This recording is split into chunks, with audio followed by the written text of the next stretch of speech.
Hello, and welcome to episode 66 of Cutscene Convos. Um, it's been a quiet week, but not a quiet week. Yeah, it's like one major thing, but then not much else has happened. Exactly that. It's exactly that. So this week we've got a character profile on everyone's favorite raccoon, Rocket, as well as a full and spoilery review of Guardians of the Galaxy Volume 3.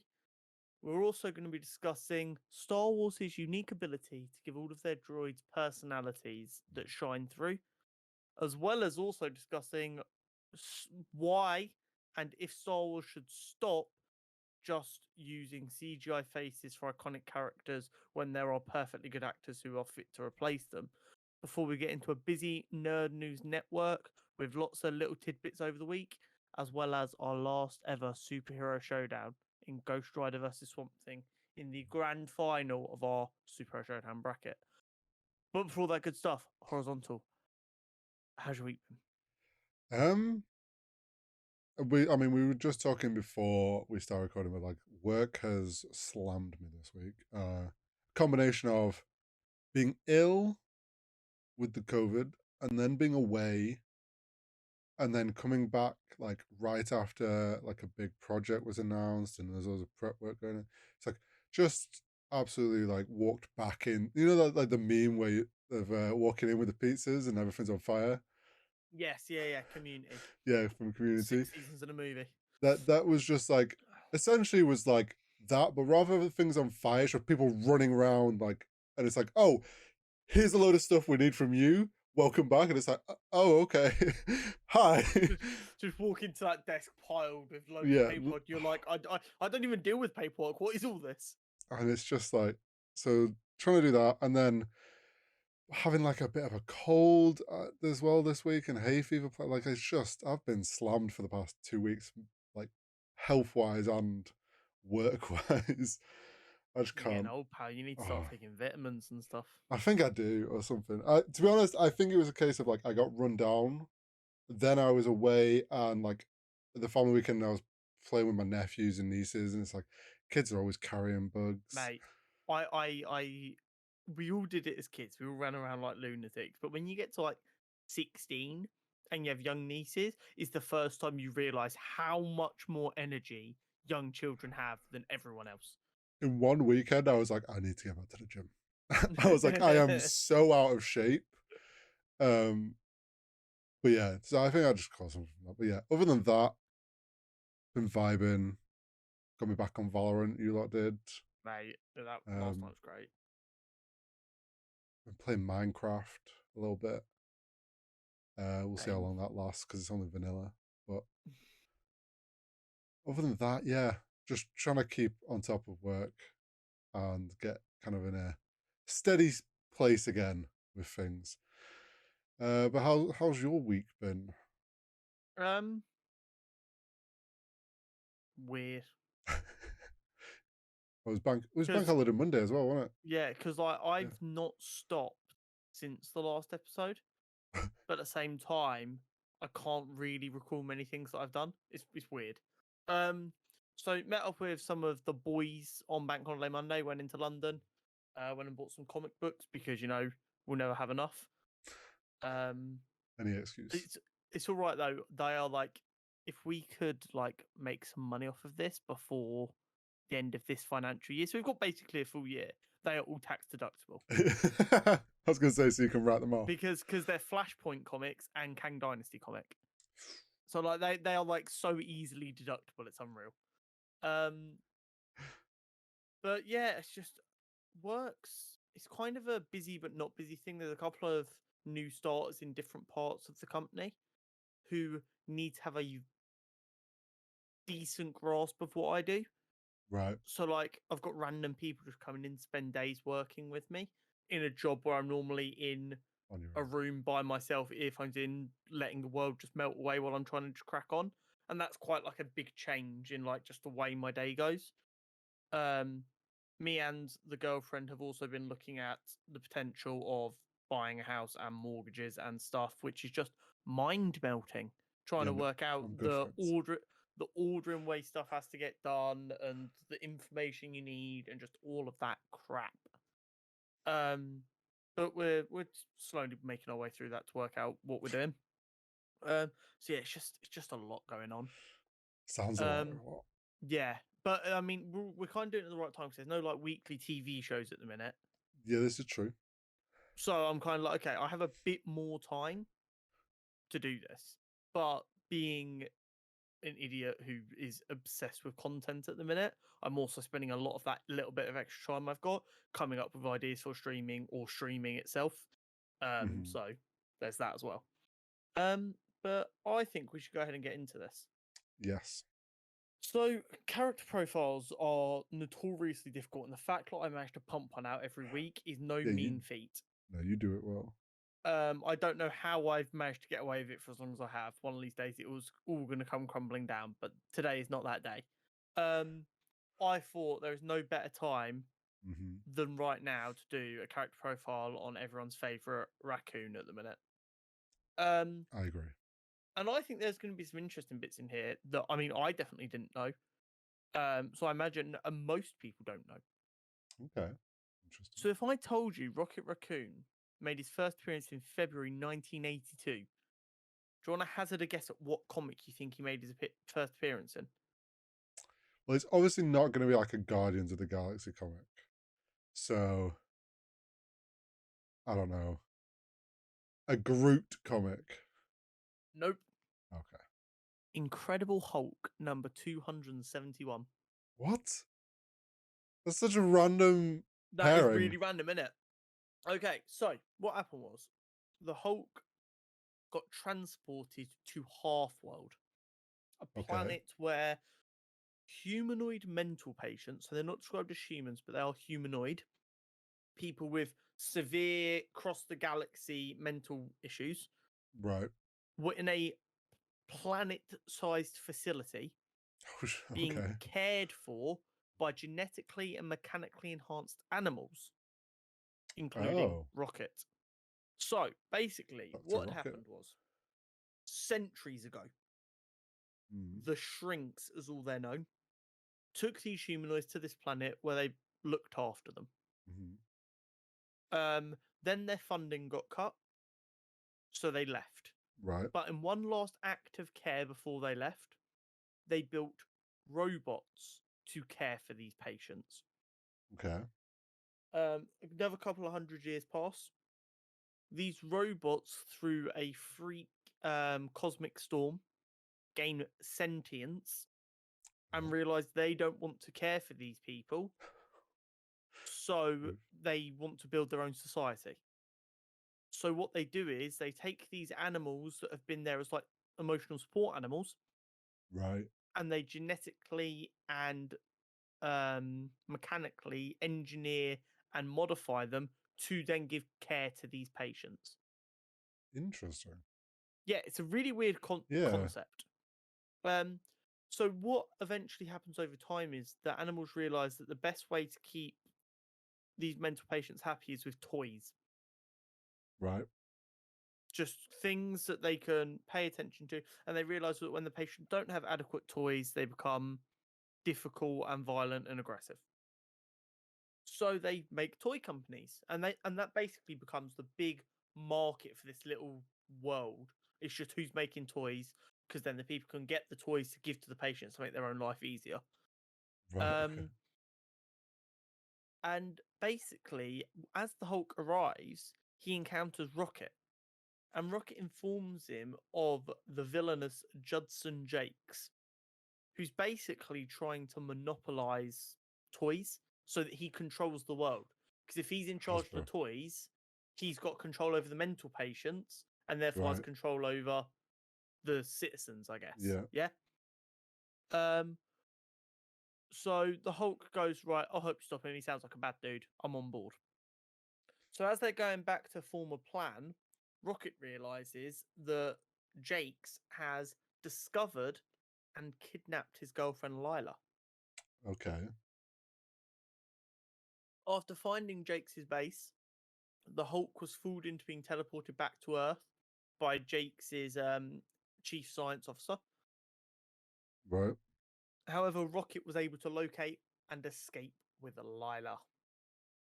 which is all good news. We love that. Then we get a weird period of time called the Toy Wars, which is basically another Judson Jakes type person Right. starts fighting with Judson and the planet to try and do exactly what Judson's trying Mega to do. Toy Corps. Yes. But they also are extremely interested in Lila because she is the heiress to this company because it was started by her grandparents. Right. Yeah. Okay. Yeah. Just it's very typical evil corporation storyline. It's just in space and with weird toys. characters. Yeah. So there was that whole war. There's not really too much on how that ended. It just did. I assume something didn't quite go right because Rocket seems to have lost his memory. And he Okay. kind of is just adventuring around space by himself, a little bit lost in the world.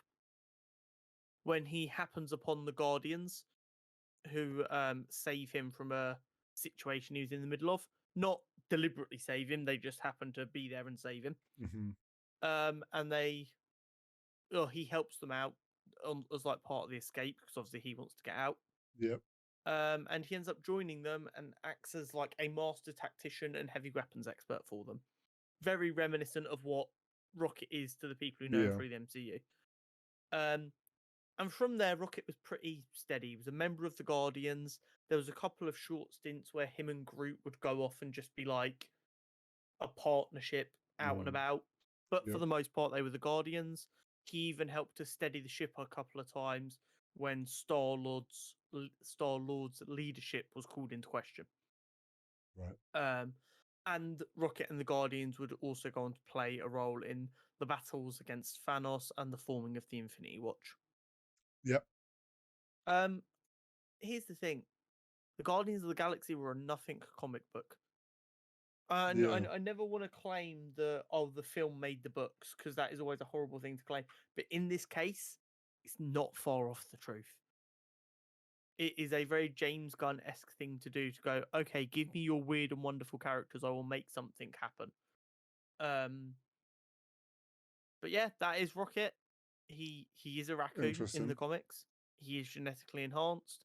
I would argue he's been given a much more tragic and gruesome backstory in the MCU. But then a bit more. I feel a more interesting backstory though. Yes, for sure. And I think with that, we should probably get on to the Guardians of the Galaxy Volume 3 discussion. Yes, as I have now finally seen it. Okay, so first and foremost, do you feel my spoiler-free review last week did it justice? I do. I came out of that film and instantly in my head was like, I understand what Connor was feeling and what he was trying to explain how he was feeling. I sat in my car for like a good 10 minutes before I even set off. Because I was just like, and it wasn't like you said, it wasn't I was sat there sad or I was sat there like upset, like that something was done wrong or anything. It was just like there was that's a the number end. of emotions swirling around. It was just like that's the end. And honestly, the perfect end. No, you're not wrong. And I have to agree. I thought, well, I was like, we'll see, but I could see how this might be true. But I do agree this is the best superhero trilogy. This beats Batman. So, I mean, Bale. that is going to come down to purely tasting for people. I'd be willing to hear arguments for either being the better trilogy. But it's definitely top two. I don't think there's much question about that. I saw a lot of people on the internet having it in third behind Batman and the Raimi trilogy. Okay, Raimi 1 and 2, I can give you. The third Spider-Man film is hot garbage. That's when you said it, I hated that film. When you said it last week, and you were like the best superhero trilogy, immediately in my head I went, "What about Spider-Man?" I was like, "Ah, yeah, but third Spider-Man really goes. It just drops off a cliff." Amazing Spider-Man didn't get his third one. Yeah. And we haven't had. No, we have had the third Spider-Man. No. We had the third MCU Spider-Man film. But it's not really a trilogy. It's not a trilogy in the same way. No.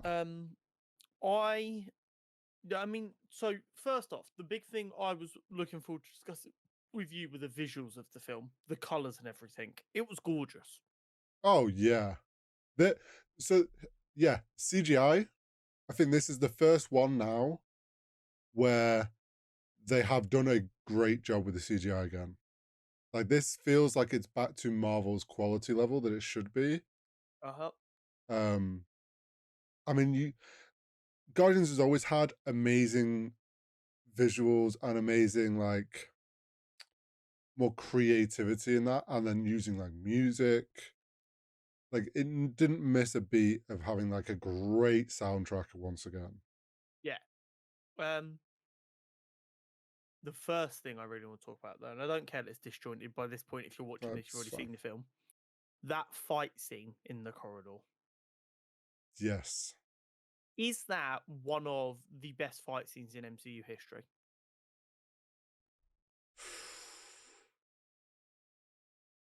For a specific sequence like that with so many moving parts,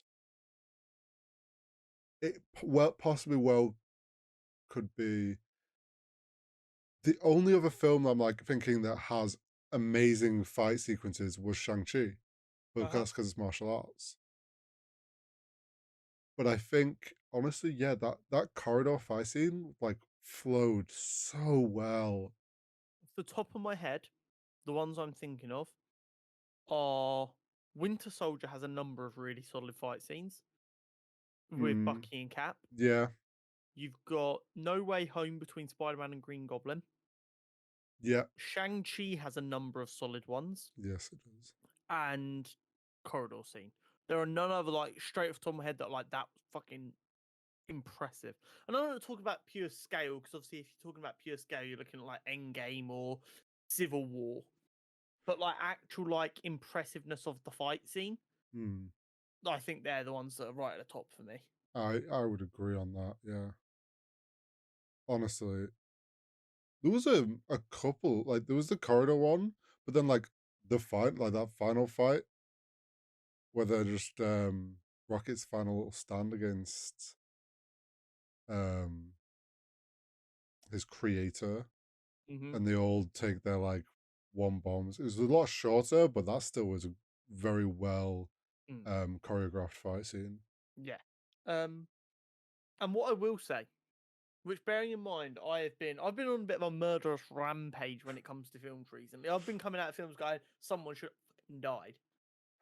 I was Yes. going into this expecting a number of people to die, Well, we've and no discussed one this. did, and I wasn't disappointed. No, yeah, this was another thing that came when I sat and came out of the film was we went in like way back when this first like the first teasers and the trailers, like everybody was expecting Rocket to die, but if it's not Rocket, one or two other people are gonna die. I was Like, thinking like Groot and Nebula survive at most. yeah, and I was like fully expected it. Also, James Gunn known to kill off characters, so it's like it's not a unexpected thing from one of his films. Um, but yeah, I didn't leave it like I left Ant-Man, feeling like, hang on, they just felt like they copped out there. This Yeah, was like, no, I don't think anyone deserved to die, actually. yeah. It's how you close out a character arc without having to kill them beautifully, and he did that for all of the characters, Yeah, every character got the ending that they deserved. including us as the audience who've watched this trilogy. So I'm not sure if you've seen this on Twitter.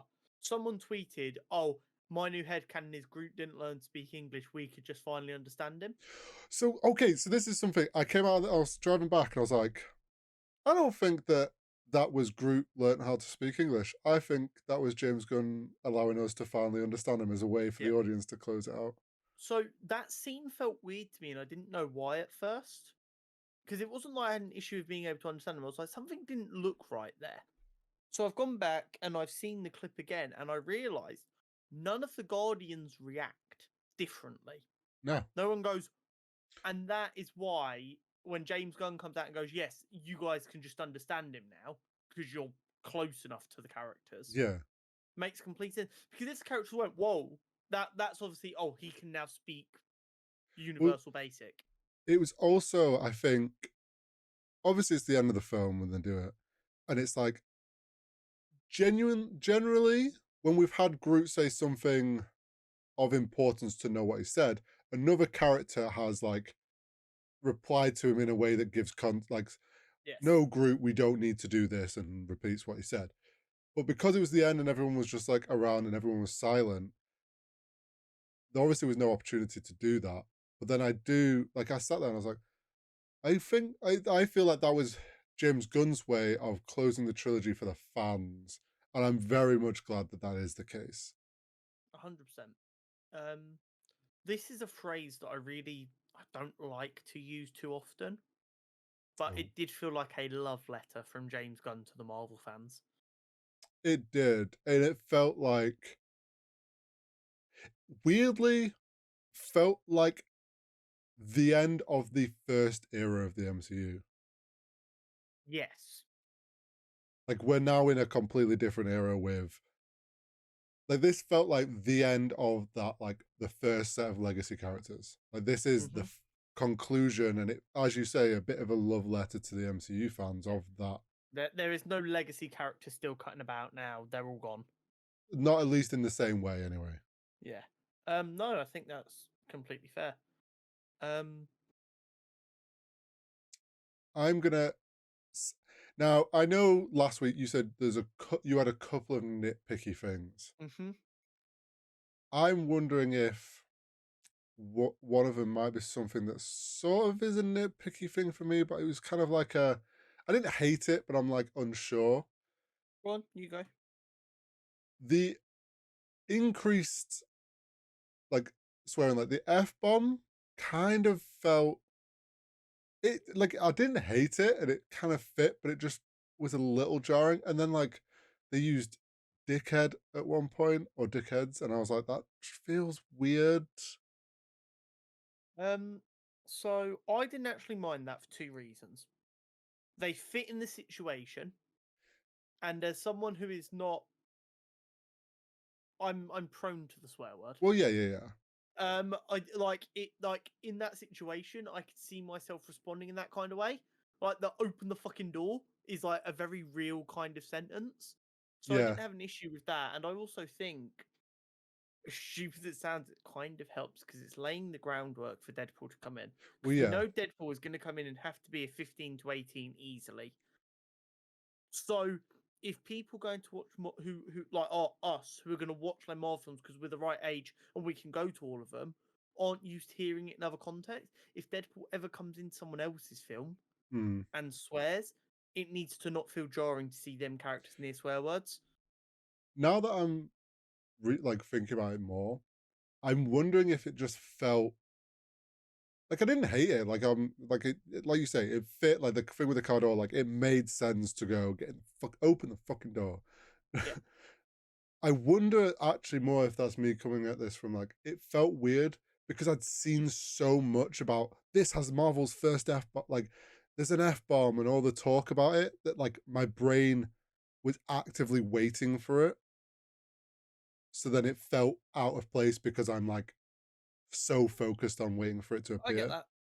Yeah, I don't know why it was made such a big deal out of, but it's the same in Eternals, where like before it's like it's gonna have Marvel's first ever sex scene, and like I'm not even sure I count it as a sex scene. Like, Yes. I've watched shows with sex scenes that is like barely counts. Yeah. We've also Wolf and of like Wall Street. yeah, like saying "open the fucking door" Yeah. Is when not. like as someone who's used to car doors, the notion that someone is taking this long to open a door, you would get to a point where you're like, "Open the fucking door." Especially when Groot got in so effortlessly. It's Yeah, like he just clearly not actually that complicated. also, so keeping on that car scene, Yes. were you like me that kind of was just blindsided and just expected him to know how to drive? No. As he was getting there, I was like, I was the other side. I was like, I'm going to be confused if he can drive this well. Well, it's like it didn't even like wasn't even a thought for me, and then obviously like he messes up at the beginning, and I was like, oh shit, yeah, why would he drive? Like, Yeah. he's never driven a car. What the fuck? Yeah, we've just established that the person who's also never been to Earth and driven a car is struggling to open a door. Why would someone who left when they were like 8 be any better? I just Because did we know like, Nebula's a good enough pilot. yeah, I think I just got like blindsided by the whole Yeah. car door thing, and Well, then it's a grown like human man. You'd expect him to and know how he's to like drive. from Earth, so it's just Yeah. yeah, No, it's very funny. Um, One thing that a lot of people have been complaining about on Twitter, which I'm not sure if people just don't understand.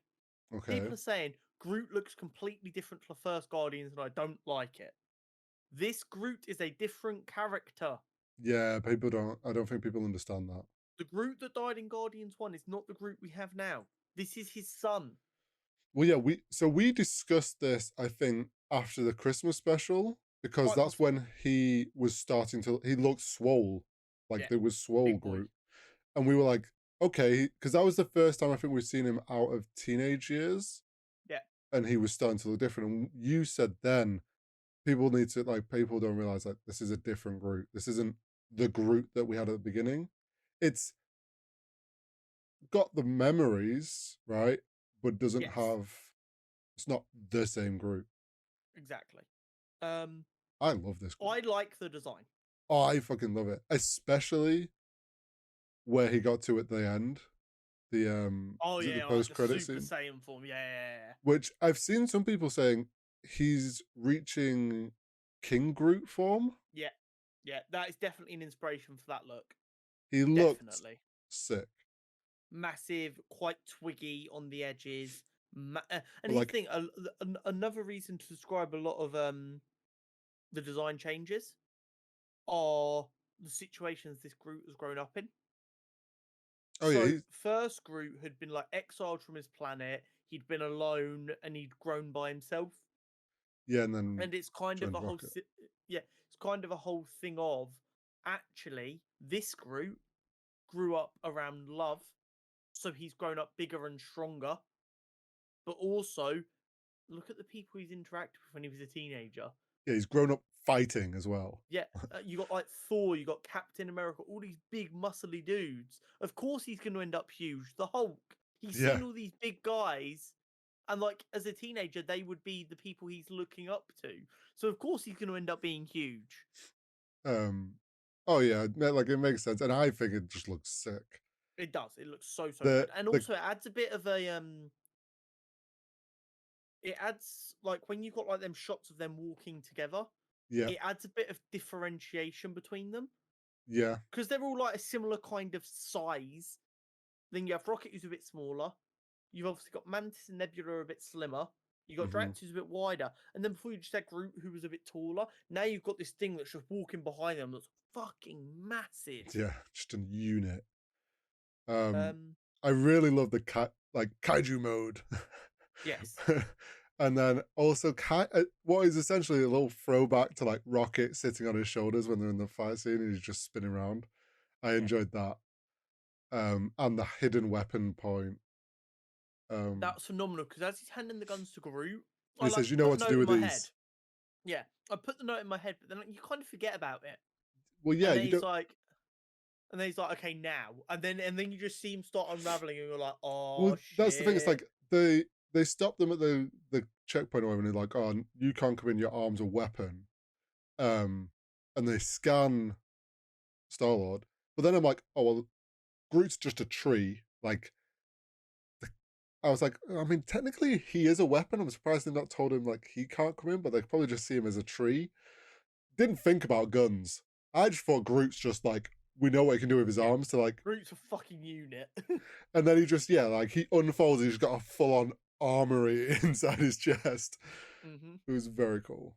But I mean, just the way the film was put together in 3 acts really, Yeah, really highlights how poor some superhero films have been in the third act recently.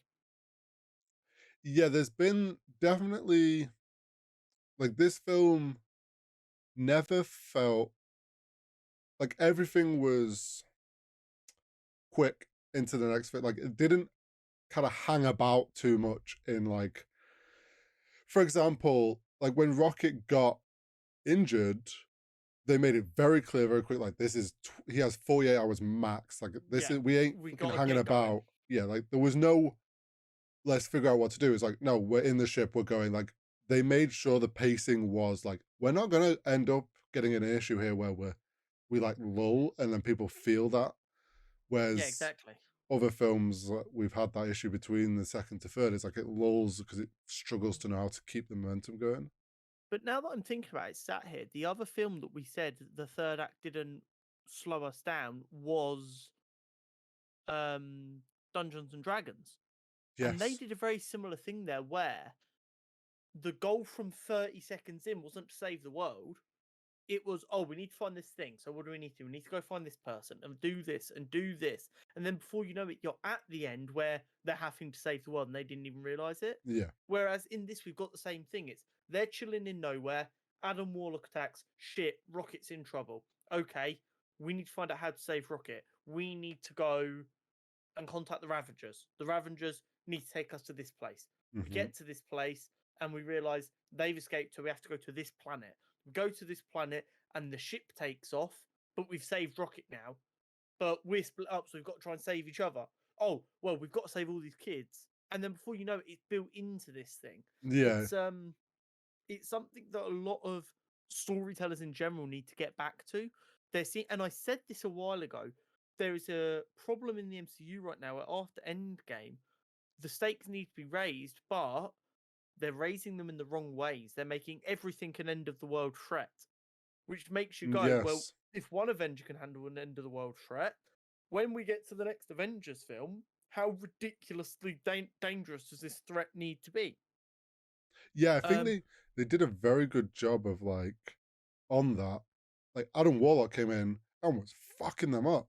Like the Guardians didn't just like handle this in like insanely powerful guy with no problem. Like he fucked them up. They escaped, and then as the film went on, they like kind of showed a bit of progression for them to be stronger to deal with yeah. stuff. But But the stakes were we don't want our friend to die. That is a yes, very reasonable stake that to a normal fucking human is going to feel huge.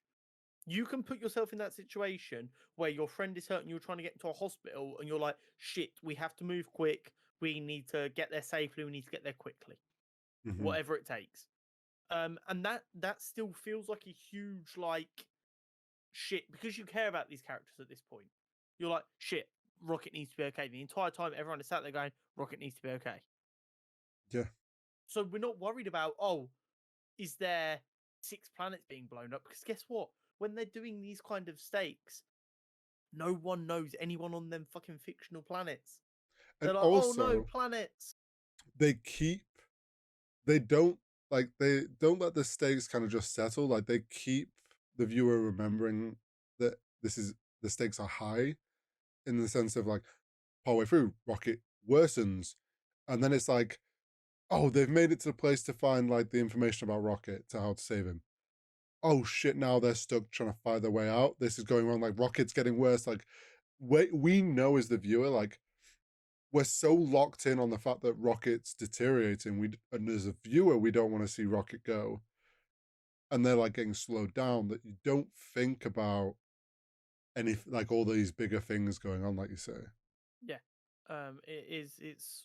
It's. I mean, it's a masterpiece. Also, one huge nitpick I have, again with Oh, fans, not with the actual film. okay. It wasn't a fucking Among Us reference. It was a 2001: A Space Odyssey reference. My brother in Christ.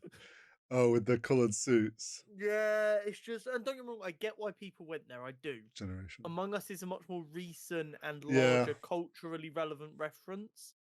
But he made very clear after that first trailer came out and everyone went, Among Us? He yeah. said straight away, no, it's not an Among Us reference. I really liked Craziness. the like going way back to us talking about the visuals and stuff. I loved the design and art direction for that shit. That's lab space station, whatever. Oh, I forgot Oh, what it like was called. the organic Yeah, spaceship. Yeah, yeah. it was like, Very, very cool. and like everything was organic in some way, and it was like I don't know, as the viewer, you could feel that like this was kind It of felt weird. slimy. Yeah, it felt slimy and it felt weird to like interact with, but it was also very interesting to look at. Yeah. But the craziest thing for me is that shifting point where they're getting ready to go into the lab, and Drax are like, and we'll kill everyone. And Peter's like, no, we're not killing anyone. We're just trying to save our friend. We're the good Yeah. guys. We get in, we get out. Then we find out what Rocket's been through. And at that point, Star-Lord, you just almost seen his eyes. He's like, I will kill every single fucking one of you if I have to.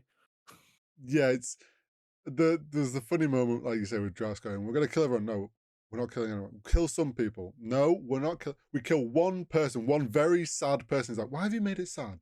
Like, why? Yeah. Like, One stupid guy who no one's going to miss. yeah." But then it's like we also we then see like Peter's doing his like, "Oh, I've got this. I'll charm them." Uh, which everyone's like, "Ah, yes, classic." He's doing his usual like charismatic thing. It's going to go wrong, but then he's actually has grown as a person, and he's like he does that, and then immediately like with the bit when he gets on the security cameras, and he's like, "Oh, thank you." Oh yeah, I don't give a fucking shit about that. I'm just doing this now. Like it was Yeah. all a ruse. He knew from the start like what he's doing. And it's like all about just like we don't want to shoot everybody, but this is for Rocket. We'll do whatever we fucking can. Yeah, we'll do what we have to do to save our friend. I also liked how it was like it made sense that the staff of that place would comply. Like there was none of this like, oh, we've gone to some evil run medical thing which has guards. It's like suddenly everyone's gonna fight against us and not like gonna make it the Yeah. hardest thing to get out. It's like Yeah. no, they were They have general people. security guards, so security guards fight. Yeah, like the general people are gonna not want to be shot. Like when the woman gets shot in the leg and just instantly freaks out. I was like, that's great. Yeah. Yeah. It was very good. And honestly, getting to see the way they did show us Rocket's backstory, I really enjoyed. Like the flashbacks and like the slow reveals about different things as he's grown up, like as he was growing Yeah. up. Um, Yeah. did It's you go on. when you first saw Flora, Floor. um, were you a bit like, oh? Yes. And then Yes. as you went on, you were like, kind of cute actually. Yeah, yeah. By the end, I was like, she can be my pet. I look after Floor. But yeah, no. When you first see her, she's terrifying. Yeah. It was definitely caught me off guard. Yeah. And I think it was supposed to. And don't get me wrong, I've seen people with outrageous takes. Like, this is supposed to be a kids' film. How can it be so like brutal? And it's like, who the fuck said these films were for kids? And You why? made that assumption years ago. Let's remember in Iron Man 3, we were dealing with alcohol addiction. Granted, it Yeah, wasn't phenomenally well done, but it was a plot point. yeah. Um, yeah, I mean also like why does a rabbit with robot legs have to be like a Yeah. scary thing?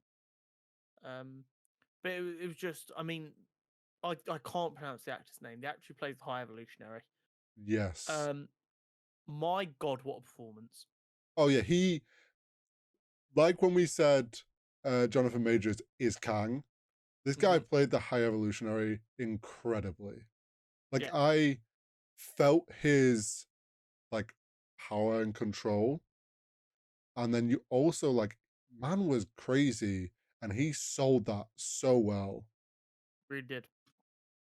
Have you And seen I this is a think bit we're of a both going the tangent. same direction. Have Oh you no, maybe not then. seen the suggestion that if Disney Oh yeah, separates this is where I was going. okay. Yeah.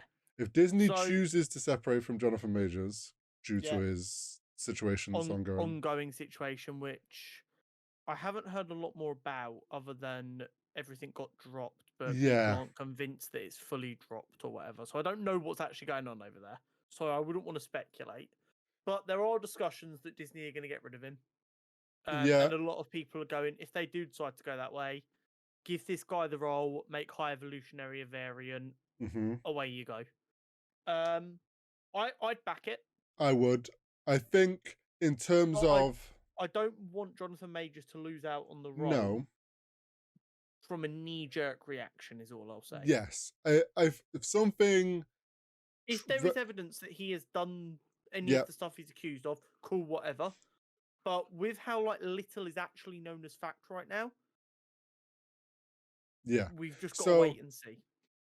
Obviously, some people are having knee-jerk reactions and just just replacing Marvel's recast people before. I feel like the difference, because I was thinking about this as well, because obviously I'd seen people saying, just call him a Kang variant and you're away, it works. With Rhodey, it was one film. Ask people now, who's Rhodey, who's who do you think of? Everyone, Don Cheadle. Yeah, no one thinks of Iron Man 1 anymore. The issue with Kang is we've had him in Loki season 1. We've now had him in Ant-Man in a much bigger way. And we're getting him in Loki season 2. To recast that, it's a lot harder to kind of not have him be the people think who people think of. Yeah. So they shouldn't just instantly doable. do it. But it is. Also, talking on variants and stuff, people are dumb as fucking starting to wind me up. So I'm just going to explain this in very simple maths real quick. Okay. If you believe in multiversal theory, which for the MCU we must because we've been told it's true. We have. And especially with the explanation the TVA give of every time you make a different decision, you get a branching reality. There are an infinite number of universes where Conor Knight looks like me, and there are an infinite number of universes where Conor Knight looks nothing like me. Yes. So just because Doctor Strange and Doctor Strange film, all the Doctor Stranges were Benedict Cumberbatch, doesn't mean it's always going to be Benedict Cumberbatch. You don't have to be. Just like because Peter Parker was 3 different faces in No Way Home, doesn't mean it's always going to be a different face. Yes. This is very simple to understand. I don't understand how the internet struggles so much with it. Yeah, we've seen it on both ways now. And it's if you're trying to argue either way, it's both. It can be the same or it can be different. Have the same or different face. It's literally that simple. The only consistent is their name, generally. Yes. Yes. And even then, you can add little changes to it, different middle names, because that could be a branch. But for the most part, a person's going to be a person. Exactly. I get that there's an argument that maybe some characters should always be the same, to show that they're significant to the multiverse, which I get. Your Wanders and your Kangs should ideally stay the same. They don't have to though. Well, no. What is the point of a multiverse if you're still hamstrung to the same couple of actors? And here's the thing with Kang, if I remember correctly, in the comics, they've gone back and had characters and gone, oh, that was a Kang variant, by the way. That looked nothing like the Kang that they have going in the comics, but they're like, no, that was a Kang variant. He just looked different. So it's I'm not worried about recasting someone who's a multiversal character as it is. Yeah. If it was they wanted to recast Doctor Strange from Benedict Cumberbatch right now in the main universe, I'd be like, well, that's going to be a little bit tricky. Yeah. But yeah, no, Kang, who's a multiversal threat anyway, it's fine. I think if it comes to that, I do think going with the actor that played the High Evolutionary is, in a way, the easiest way to kind of sell it in the story of things. Yes. It's an easy pass for Disney. What I will say about that, though, is knee-jerk reaction from fans regarding who they like, who they don't like, what they want to happen, should never, ever be trusted. True. Recency bias is a thing, and maybe he doesn't want to be the big bad for the next 15 years. That's the other thing. You've got to find someone willing to sign on for a lot of films. Yeah. So we'll wait and see what comes of the entire situation. If Jonathan Majors is guilty and needs to be replaced, it's not a bad fan cast. And if he's found innocent and he keeps the role, it's not something we have to worry about anyway. So that is what it is. Yes. Should we get into Star Wars? I think we shall. So this is something that occurred to me Actually, it didn't occur to me at all. I'm not gonna lie and take credit for this. It occurred to my girlfriend while we were Right. watching Mandalorian. Yes. In the finale, we have, what is it, R4? Something like that, yeah. Yeah. I forget now. And Jenna's like, Star Wars always do such a good job of making the droids have their own little personalities and so likable. And she said that, and I looked at her and I went, "You're right. How do they do that so consistently and not make it like a cut and paste personality? They are all very unique personalities, Yeah. and I and they manage it simply with beeps and boops." They do. And I think it's twofold, right? Of how they achieve it. It's being creative in knowing that even with just noises, you can kind of get across a sense of emotion because it's just how we're all wired. Like we understand from people's tone of voice, like what they're coming from. So you can do it with just tone of sounds. And then also often there is a character that like understands the droid and responds to it, helps us understand what they were saying and context to what they're saying. So then it helps add to it as well. Like we get like Luke interacting with R2 and being like, no, we can't do that. Or like, are you sure you're confident? Like Yeah. gives it personality through response to them. And I think that's how they achieve it. But I think a big bit is also the way they carry themselves. So, like Yeah. C3PO, for instance, who we do get to hear speak, which makes it a Mhm. lot easier, but he walks in a very stiff manner Yeah. and he talks very upright and he's very tightly strung. So you get like although everyone loves C3PO, everyone knows he's a bit fucking annoying. Yeah. But Yeah. he managed to hit that sweet spot where you still love him, but like, oh my god, will you shut up? Well, yeah, it's like look at all the love Chopper gets Yes. because him as a droid. I don't know how much more of Rebels you've been watching, I've got through 3 or 4 episodes. but like somehow we all root for how rebellious it is because it's like he'll get told something and then it shows him just going off and doing something that a droid should not be trying to do, and he gets away with it, and you're like, yes, Well, my favorite example of Chopper so far, with the limited I've seen, is that fucking around in the spaceship in Ghost. mm-hmm. Um, and you've got him and Ezra like fighting over something. Yeah, And Ezra's like, "Oh fuck you!" And he's got his little arms, and he's waving about, and he spins a lot to show like how over the top he is. yeah, And then Ezra goes to jump on his bed, and the bed just fucking collapses on Zeb. Zeb, yeah, Um, and then you've got Zeb running after Ezra because he blames Ezra, and then you just see Sabine look at Chopper, and he's got the bolts, and he's waving them like, "Ha ha, I got ya." yeah. It's small things like that with gestures and like tonal things that it's like at the end of the day, it's body language and tone, which we all understand whether it's a robot or a person. Um, And Star Wars isn't like afraid to like like allow the droid to just be like they don't try to baby it with us. It's yeah, like we get given a droid and they trust us to understand what's and read what's going on. yeah. But it is very interesting for sure. There's also been a lot of arguments in the Star Wars community, like there always is, with droids. And it's like in the original trilogy, no one understood R2 other than C3PO. Yes. C3PO always had to um Translate. translate for him, thank you. And now in the Disney trilogy, they're like, and now Luke understands R2. What's that about? Canon broken? It's not. And this is another thing people don't understand. So the language we hear when watching Star Wars is not English; it's Galactic Basic. Yep. Yeah. Um, droids speak binary. Yep. It's another language that humans can learn. Yeah. Don't get me 'Cause- wrong; a lot of them don't bother to, but they can. well, So the reason is between Return of the Jedi and Force Awakens, or whenever we see Luke again. Right? Oh yeah. no, that is right at the end of Force Awakens. He's spent what 20 years with R2. He's Yeah. just learned to speak binary so he can understand his mate. Well, look at it this way, right? People that are like, how can you understand that? As you say, the droids all speak binary, but well, the ones that don't speak English.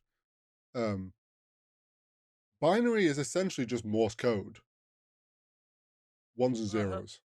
And people could understand Morse code from just listening to it. So it's no Yeah. different than just listening to binary, which is essentially, again, Morse code. Of course, after, like you say, 20 odd years or whatever it is, like, he's going to understand. He's listened to Morse code nonstop. He's gonna learn what yes, no, thank you is. You get to grips with it, just like you can get people who understand the language but can't speak it. I know plenty of people going to a Catholic school in an area that had a lot of Italian migrants. I know a lot of people who are like their grandparents are Italian and only speak Italian. They can understand what their grandparents saying to them, but they can't respond. Yeah. So like I don't think that's a huge issue. Just like R2 can clearly understand basic but can't respond in it. So Yes. you've just got them, they're both speaking in their own language and they can understand that language, but they can't respond in that language. So I don't think this is the big canon breaking thing that Star Wars fans are always looking for. And they are always looking for it. It's simply more characters now speak binary than they used to. And Well, yeah, maybe that's really handy for writers not having to think about it as much, but it still makes complete sense. it's also been like the few characters that do understand it. Like it makes sense. It's not like every character, like general person we've come across. Like no, they're all just like, I don't know what this droid's saying. Like they're just droids. I mean, in a lot of the prequels, they don't understand droids No, because it's all Jedi's who we've established in this time period are quite arrogant, even though they don't like to admit it, and therefore they don't bother to learn binary. no. So it's like the only ones we've seen are ones that have either spent a lot of time with droids, or in the case of like Mando, like they understand it because they've traveled a lot. Hmm. Yeah. Um, but I do think it's just really interesting now. Not only they so consistently give droids personalities so well, but it doesn't feel like any droids are just the same person. Like it's not like No. they have like a really generic personality they use for a droid that's going to be used for one scene. They do try really hard to give them more unique and individual personalities, even when they only get limited screen time. Yeah. No. 100%. Um, and long may it continue because the droids, I think everyone's got a number of droids from the Star Wars universe that just they adore. Yes. Um, Next, a bit more Star Wars dilemmas and dramas and arguments because when isn't Star there? Wars fans hate Star Yes. Wars. But to be fair, I think they're onto one. I think they're onto one here. I think this is a valid discussion. Um, Star Wars keep on hiring actors who Mm. look very much like characters at certain ages, i.e., hiring someone who looks like Luke after the Return of the Jedi, hiring someone who looks like Grand Moff Tarkin. Have I said? No, that is right, isn't it? Yeah, I think so. Um, during the original trilogy, etc. As stand-ins, and then they CGI the other person's face on them. And in all of these cases where they've done this, everyone's going, A, the actor who you've got in looks basically identical anyway, Mm-hmm. or B, even in situations where they don't, there is another actor who is basically identical. Obviously, the most famous one is Sebastian Stan, who looks Yes. creepily similar to young Mark Hamill. Yes, he does. And everyone's kind of like, if we don't stop this now, we are never going to get a new actor in the Star Wars universe, like playing another character. And the problem is, if Star Wars does it that way, everyone else will do it the same way as well. And it means we'll stop getting new actors coming through. Put it this way: if Captain America: Civil War was to come out in 10 years' time with this kind of trend, you might not have got Tom Holland as Spider-Man. You might have just got a de-aged Tobey Maguire. Yeah. And it's a valid concern, and I think it's fair because if you don't stop doing it now, you're going to lock yourself into always do it. Yeah, it's I think the difficult. So I agree. I don't. I think it's dangerous to completely go this path. I think the difficulty Star Wars has had is we're at a point now where those certain characters they're doing it on are such like iconic characters that and the films have come out so spread out and all the different things have come out. It's like like far long ago when they first did it and like to now, and it's like they've kind of dug themselves into the hole of, well, we're stuck with what like we've done it a few times now where the likeness of this actor has been like we've found a way to digitally do it because we wanted them to look the same and we didn't commit to like using a younger actor. I do get what you're saying, but let me just throw a little spanner in your works here. Grand Moff Tarkin, who's one that's been CGI'd a couple of times now Mm-hmm. for different cameos. In the original trilogy, he only had 9 minutes of screen time. Well, I mean, he's had more screen time oh no, as another actor with a CGI face. so I don't get me wrong. That's craziness. I don't think they should have done it with like him. But what I'm saying is the issue is they chose to do it at first to the point where now it's kind of hard to go against that because it's like, well, you made that choice already, and now we're so used to that character because of doing digital. Do I think they should do it forward for new characters that come along? No. I can only think of one character that I would be okay with them doing it for, and that is clones. Yes.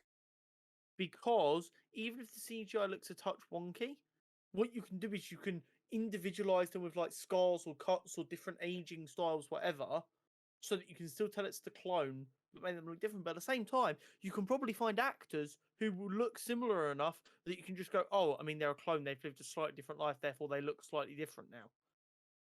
So I don't even think like that's a good example of when you need to use it. I think the only real example of when you should be using it is if the actor is still alive, you just need to make them look a bit younger. Yeah. I think that's all that technology should be used for. Yeah. There's with Star Wars, I think I'm okay because they're getting better with it with the deepfake stuff. But it's like I'm okay with them doing it with Luke as long as it's in situations like we've had already where it's like for one or two scenes and it's like it's just as much like it's gonna sell those couple of scenes better doing it with it like a de-aged faked Mark Hamill. Like I'm okay with that. If it was to be like, oh, we've gone back to another Star Wars film and like one of the prominent characters is Luke, oh, and the whole of it's going to be the deep fake, I'm like, oh, come on, you could have just got someone just get another actor to sell just it get well Sebastian enough. Stan in. Yeah. I think with like we said for the clones and Boba Fett's actor who I think it's Tamura. I can't remember, something like that. I think Tamura Morrison. You could get someone. I think it's kind of a point now. It's like, yes, you could digital double that for any situation. I also think you could just very easily get someone who looks like a young version of him and save him to play like situation where there's an old clone. Let him play some of these clones in live action. Yeah. But it's definitely an interesting complaint, and the problem is also with it a bit. It's not like it's just like Lucasfilm, because it's not Lucasfilm anymore. It's Disney. Well, yeah. And once Disney start going, this person's dead. We paid their family X amount to have their facial licensing rights for the rest of time. They don't need to pay actors anymore, which means they can then start churning out Star Wars films for much less money.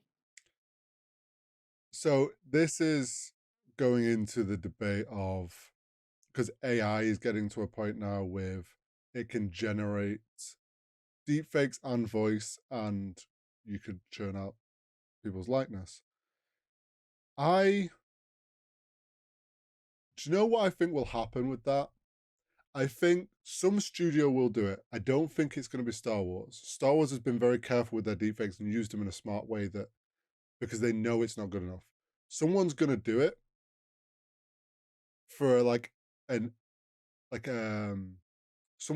some studio will do it for like a story about an actor and their life story who's died, and they'll just deepfake it, and it will be like it will not be well received Yeah. because it will be uncanny valley, I guarantee.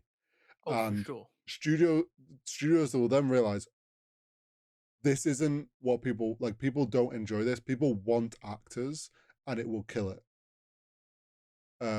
Also, I think I can guarantee there's already a thing now with actors putting in their contracts that they do not have the right to AI generate them. Well, I mean, someone won a lawsuit for that a couple of years back. Who was it? I It was remember an hearing about that. actor who was only in the first film of a trilogy. Their character died. Oh, it was the person who played young George McFly in the first Back to the Future film. In the second Back to the Future film, they did a flashback with him that used that footage, and he was not paid for that. Yes. So he went, my contract said I was only in the first one. You don't have the rights to continue to use my face. Give me my money. And he won. Yeah. That was actually a lot longer ago than I remember. It was probably before I was even born. But you get the idea. Actors definitely do need to make sure that they can't be taken advantage of. Yeah. They're gonna be new As things now to always, protect their newsflash, likeness. read what you're signing. Yeah. Yeah. Always get a lawyer. Um. So yeah, going back to Star Wars, I think in certain situations I'm okay with them still doing the CGI faces, especially because now they are better at it. But I don't want them to I don't want them to. For example, say we get some situation where we're going to see a very very young Ray, with like as a child. Don't like digital fake her face. Just get as an Get actor. a child. Yeah. Same way they got a child for young Leia. Yeah. Just go and find a child. You will make their entire. Could you imagine if, as kids, you'd have been asked to be young Chewbacca? Yeah, just a 6 foot kid. Exactly. Like back in your early 30s.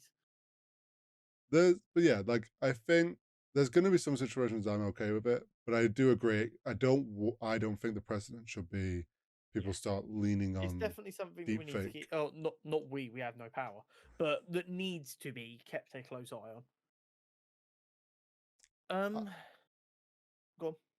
I was just gonna say I am hopeful that there's enough directors that appreciate the art of filmmaking and understand the appreciation of actual actors and not doing everything CGI. Yeah, I think that's fair. Nerd news network time. Indeed, indeed. We've got quite an array of things here. Yes, a spattering of news. Yeah. That one that I had in at number 2, I'm going to move to the end just because it Okay. doesn't really make sense to be in at number 2.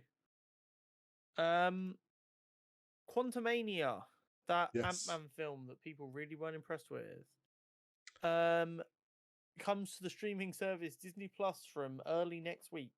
I believe like 5 days after this goes out. So like mid next week. Actually, it'll be next Wednesday, won't it? I've noticed now generally a week after the new MCU film comes out, they put the old one on Disney Plus. Yeah. Yep. It'll Um, it'll be interesting to see how the CGI like there was some don't get me wrong, there was plenty of good stuff in that, but like the rough parts of CGI, interesting to see how that holds up on streaming service quality. yeah. So what I've noticed over the last couple of years with like films coming to streaming services a lot quicker. Um, is the initial reaction then either gets solidified or torn to pieces once it comes to streaming service and more eyes get on it. A lot of the time with Marvel films, they've been not received as well by the time it gets to, because people can like download it and go through it by frame by frame by frame and find every little thing they disagree with. And also, as a general rule, if you're not willing to spend the £10 to go to a cinema to watch it, you're less interested in it anyway. So you're less likely to be the target audience. Yep. It'd be interesting to see how Quantumania is like received by the fans that haven't seen it. Yes, for sure. It'll be very interesting to see how the wider audience accepts it. Good news. Loki is due in October this year. It is. We said a couple of weeks back when we were doing our summer preview that we might get Loki or Echo in the summer. Yes. Looks like Echo's not going to be this year now. Okay. But Loki is due for October. So it hasn't quite made the summer deadline we were hoping for. But it's still not that far away. Yeah, it's going to give us something to wrap up the year with, which will be good. And I'm looking forward to it. It'll be interesting to see what more is going on over at the TVA. Do you know, kind of leaning off what we discussed when we were talking about Guardians of the Galaxy with Jonathan Majors, I wonder if they were shooting for a summer release, but with current situation, they've pushed this back a little to buy them a bit of time to decide on what they do, like for things to play out and find out what's going to go ahead. That would be a very calculated and cunning move, and it wouldn't surprise me at all. Secret next Invasion. Up, yeah, something I'm very excited for. So, Secret Invasion is obviously starting June 21st. Very excited. And it's had like a new teaser trailer, behind the scenes, actors talking about it. BTS like, TV quite an old school kind of hype around the show, isn't it? Well, like, very much like actors talk about why they're so excited for this project, and less like YouTubers and whoever doing interviews with the actors, and more like so what we're doing in this story is, and they give you like the broad strokes of it, and it's like the actor is trying to sell you the show, and it's got me hyped. I mean, it's worked. Yeah, you sent it to me, and I'd actually already seen the TikTok where someone showed that, and it's like it's helped sell the tone of it more, and I think actually a smart move from the MCU and Disney is like, because this film is very much, people are a bit like, well, what's the time, like how's this fitting in, like what the fuck's going on, and it gives you a very brief like, this is the tone of it, this is what to kind of expect, to really kind of, okay, now we know what we're gonna get, and hype, like you say, hypes us up more. Sounds like it's gonna be very, very spy thriller, which is got me even more excited. Yes. Twitter has been in a tiz. When is it not? So after Guardians 3 released, people were calling it the best superhero film since Endgame. They seem to be forgetting that like Shang-Chi and Spider-Man No Way Home and that have come out since Endgame, as well as Batman on the other side. But whatever, people are entitled to their opinions. And then you've got some people going, I can't wait to buy my tickets for the best superhero film this summer. And they've been putting stills from The Flash up, or stills from the Spider-Verse up. And you get people replying going, sorry, I think you used the wrong pictures, replying with pictures from one of the other 3 films. So, Hori, choose right now. With the knowledge of how good Guardians 3 is, which I think makes this a more difficult question. Yeah, it does. Which one of these 3 films is going to be the best come the end of the summer? In my opinion, it's not going to be Flash. Which leaves me with Spider-Verse or Guardians. And you were very high on Spider-Verse. I was. But I'm going to... It's hard, because it's hard not to take Guardians as like what it did as the whole trilogy. I I think for what it does to close out the trilogy, Guardians will just tip it. But Spider-Verse and what it does visually for animation will be incredible. Would you like a little bit more information to make your decision even more difficult? Oh no, here we go. People working on Spider-Verse have claimed there is a Empire Strikes Back style cliffhanger. Well, yeah, that doesn't surprise me as it's part one. I think I can foresee a world where any one of these three films is by far and away the best film of the summer through no fault of the other two.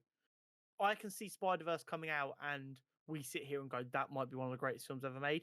I can see The Flash coming out and us going, that might have just redefined comic book movies. What I will say is, James Gunn is very hot on The Flash and he's seen it. yeah. Though And there's I mean, still that yeah, I he's have the to head say of DC, but if this film fails, it's no skin off his nose. no, but there's still a little part of me that's like, how much is he being influenced by the fact that he is now in charge of DC? But it's really tough because I can see, like you say, Spider-Verse being incredible. I actually think I'm gonna stick with Guardians because I actually think the part two of the Spider-Verse will be better than part one. And I think the part two will be the incredible You film. just don't know if knowing where Guardians have set the bar, if either of them can leapfrog it. Yeah, I think the difficult thing is Guardians it is the closure of a trilogy. And it's hard to like with Spider-Verse, this is only the second one. Like I know it's not gonna have that same like emotional effect. So I think Guardians is the safe bet. I think Spider-Verse is the smart bet. But I cannot rule out Flash. I am struggling so much to decide what I think the best one of the summer is going to be, and I'm struggling even more now that I know where like the bar is. I think Spider-Verse is without a doubt going to be right up there, and whether you prefer Guardians or Spider-Verse is going to be very individual. I think the Flash is going to be poorly received no matter what because of the controversy surrounding it. But I can definitely see a world where I walk out of that and go, comic book movies can never be the same. And I can genuinely see it redefining the genre. But maybe I've just bought into all the hype too much. Maybe. But I mean, we won't know for another month and a bit. 35 days until the Flash comes out, and we got Spider-Verse in between. God, we do. In 40-ish days, we're gonna sit down and we're gonna go, wow. What a trilogy of films that are completely unrelated but have gone together. We're gonna be like, wow, James Gunn's really got a lot of work to put in to rebuild DC. Interesting news out of Disney Plus HQ Place thing. Yes. So there's like it's like a 3 layers of news around Disney Plus this week. So first and foremost, it looks like Disney are merging in some capacity with Hulu. Yeah, taking a page out of HBO's book. Yeah. It also looks like while doing that, they are purging a bunch of content from Disney Plus,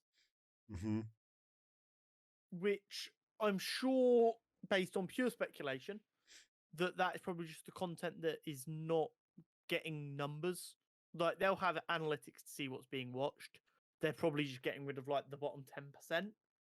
But there are still going to be people who watch that stuff who probably are going to lose content they care about. I'm hoping it's not us, but it might be us.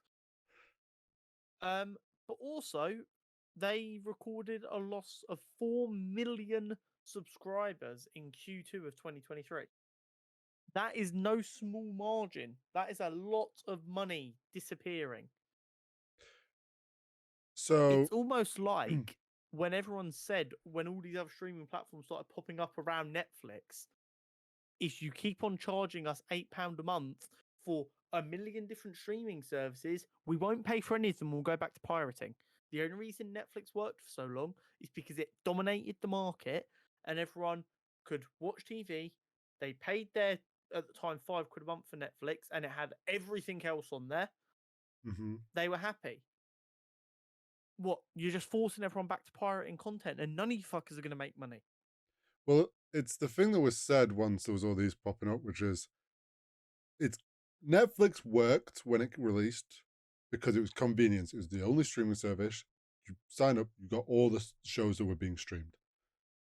Boom, easy. One place to go. You had what you wanted. You had everything that people were talking about and all that. Now you've got so many options, as you've always had with any sort of thing of like Sky and Sky packages. It's like people buy the ones they want. No one's going to have every single one. People are going to start to go, especially with the world's global like economics in the moment. People are cutting things. It's like, oh, yes, we're going to start cutting out the streaming services we use the least. And it's something I've expected for a while, which is like as soon as someone finds a way to put multiple streaming services in one spot, which brings back convenience, that's what's going to succeed over Netflix. Yeah. And I'm telling you right now, it's only a matter of time before one of these pirating platforms manages to get an app approved on the Google Play Store, and then everyone on their Chromecast simultaneously downloads the app and watches the content from all of the platforms completely for free. I think what is more likely to happen, because that probably will happen, but I do see like the things like Disney Plus and Hulu merging. Someone is going to come along and it's going to be like, you pay X amount and you get access to, it's like cheaper than the combined cost, but like, so it's like you get multiple, or like you can pick packages to be like, you can select which ones and it figures out like a custom price that is cheaper than if you signed up for all of them, but you can select your own package and it's all in one space. As soon as someone figures that out and gets the streaming services on board, that will completely knock Netflix out of the water, because I can guarantee Netflix wouldn't agree to something like that because they don't like password sharing or malarkey. Yeah, I mean, Netflix are digging their own grave day by day. But yeah, it's going to be interesting to keep an eye on the fact that Disney is large with as much content, and I think everyone has at least one Disney IP that they adore. The fact that they can't hold on to customers, that is more a sign of the economic downturn than streaming altogether. Don't get me wrong, it says a lot about streaming, but it also shows the world's economic state. I think the issue Disney's had, right? Disney Plus launched, everyone's very excited. Oh, it's all our Disney, all the favorite Disney content, we can watch it on there. And then it's like they've realized, realistically, Disney Plus is for Star Wars and MCU. Like all the big releases, don't get me wrong, there's been Disney films that come out and stuff, but like all the big stuff has been very much focused on Star Wars and MCU shows. And it's like, if you're not into those, like, and you're not like have a child to watch all the Disney stuff, you don't want it. So it's a very smart move. Like, yeah, they've got the Star and they've got some Hulu stuff. I think it's very smart that they're doing a merger with Hulu, because a lot of people do still have Hulu because of Hulu shows. And to bring that into one place, Disney Plus will bring back in people, and it's better for both parties, sort of situation. Yeah, I completely agree. In some very serious and hopefully is worse than it sounds news. So back in early April, the news did the rounds that Jamie Foxx had been rushed to hospital after Yes. a medical emergency. That was all the information we really got.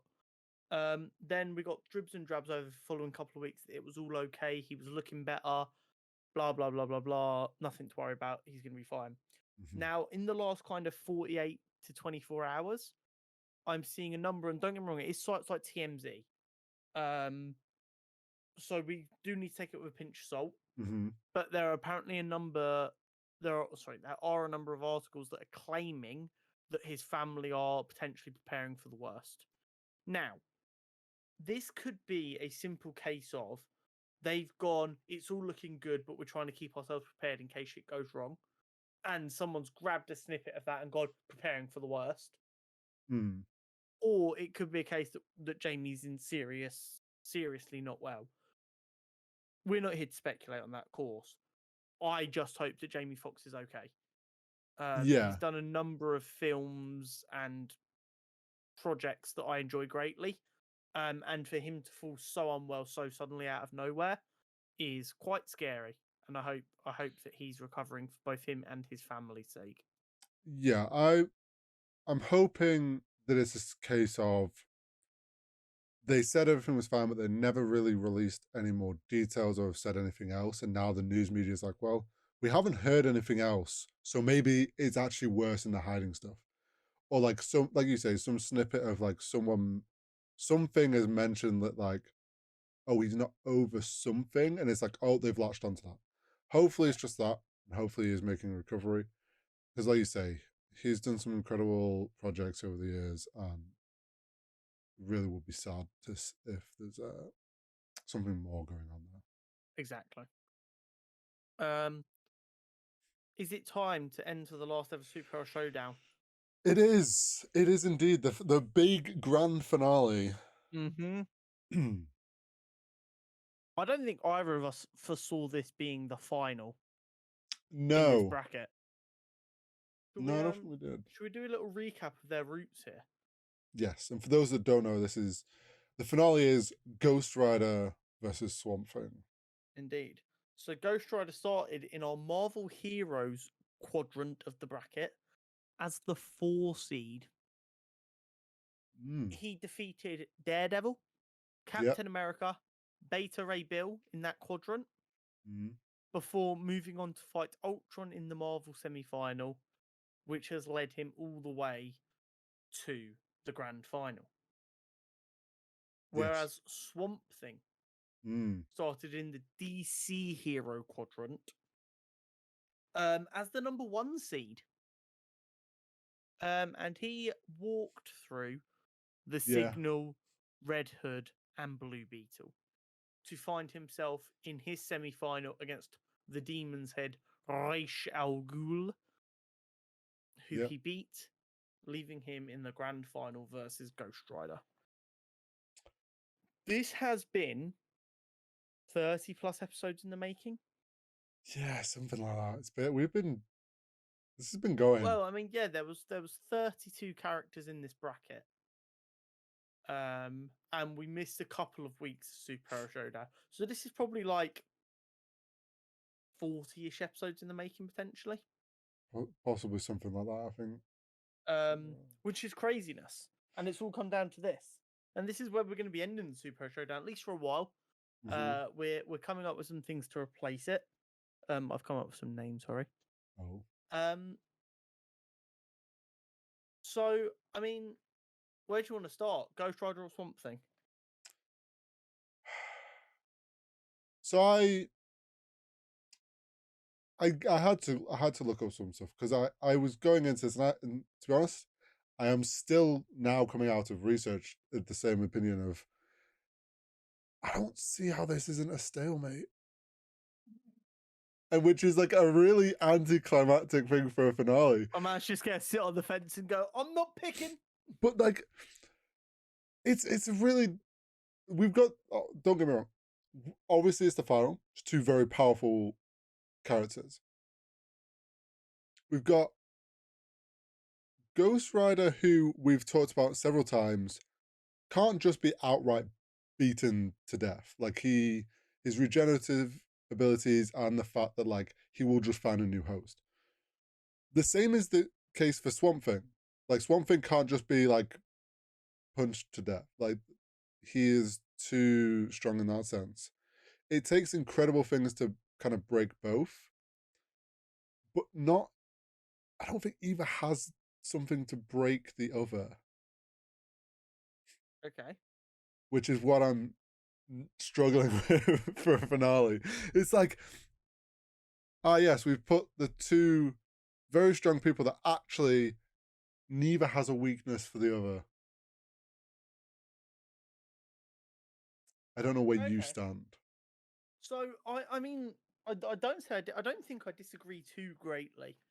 The I think the thing is Swamp Thing's control over larger helping implements, i.e., nature, I think gives him the ability to kind of pin the Ghost Rider down. And I think like we can accept a victory via submission. Yeah, well, Um, we have done in the past, or so by I think that is the best chance of an outright result. I do agree that it'd be pretty difficult to get an outright result. Um, yeah, I mean, you raise good points. Like, we've established Hellfire isn't actually too fiery, it's more of a mystical thing. So it's not like you can just burn Swamp Thing down. well, this is something I looked up, and Swamp Thing has actually in the past taken control of fire because it is part of nature. So, Phenomenal. even when someone Even has if it tried, had been proper fire, e- it e- might not have worked. even if when someone has used fire on him, he's then taken control of it and just like, yeah, sup, what's up? The other thing as well, we've Mm. talked about pen and stare, right? That is a Uh-huh. soul. I don't feel like Swamp Thing has a soul because he is a creation of like just nature. I mean, even if he does have a soul, I doubt he's done anything he would deem wrong because he's just Yeah, protecting the green. So do we leave it up to the fans? Do we put a poll out on YouTube, on Twitter, on Spotify, put them answers together and decide? possibly. I think the only conclusion that I would lean to is Yeah, similar to yours of we have in the past said if someone can no longer fight, so i.e. Ghost Rider loses his host, or Swamp Thing gets up to the point where he has to go off and regenerate, that's a victory. And if I was to say anything, because Ghost Rider's things really don't work on Swamp Thing, I think out you'd be of more inclined to go Swamp Thing. yes, purely I I would think also be. he'd more likely get Ghost Rider into mission or do enough damage to the host body to at least kick Ghost Rider out before Ghost Rider can do enough to Swamp Thing. Okay, so are we calling Swamp Thing our winner? I think by like 5%, like a 55 to 45 situation, like it's Okay. just Swamp Thing. So what you're saying is if everyone goes nuts in the comments saying no, Ghost Rider absolutely wins, you'll happily concede. I don't know about happily, but yes, I would But you concede. would concede. Yeah, yeah. Okay. If someone gives enough people give enough reason as to why Ghost Rider can beat Swamp Thing, then yeah, I'll concede. Fair enough. Fair enough. Well, there we have it, folks. Swamp Thing is the winner of our Superhero Showdown bracket. He is the Superhero Showdown champion, Yes. the supreme Superhero Showdown champion. Um, that is it from us this week. We'll be back next week with more waffle because there's always more waffle to be waffled, as well as our new and improved section that is not Superhero Showdown, but is not too A dissimilar. new segment coming. Yes. Thank you very much. Make sure you've liked us. Make sure you subscribe to us.